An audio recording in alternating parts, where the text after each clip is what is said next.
Bolehkah kita bagikan harta pusaka secara persetujuan bersama tanpa kita melalui faraid? Baik.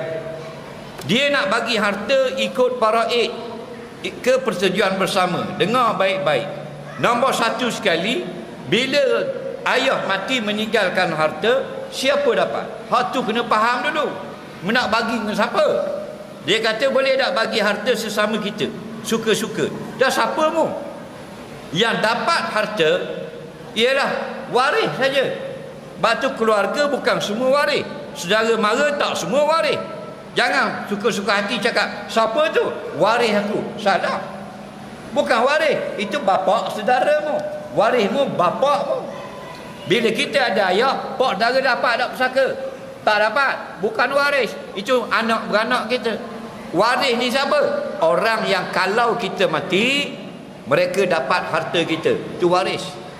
Jadi bilangannya yang paling mudah, kalau kita ni lelaki mati, 5 orang waris kita. Siapa? Mak kita, ayah kita, isteri kita, anak perempuan, anak lelaki. Kalau kita ni perempuan mati, 5 orang akan dapat waris, mewarisi harta kita. Siapa? Suami kita, ayah kita, mak kita, anak perempuan, anak lelaki. Jelas? Jadi kalau yang bukan waris tiba-tiba bagikan harta juga, tak boleh. Waris saja boleh. Dia mewarisi. Faham? Cuma begini, dia tak mau bagi ikut faraid Quran, ada 1/8, 1/4, 1/6. Kita buat sama banyak, sama rata. Setuju atau tidak? Kata ulama, jika semua waris bersetuju, silakan. Hukumnya sah. Tapi kalau ada waris yang tidak bersetuju, waris itu mendapat mengikut faraid Quran.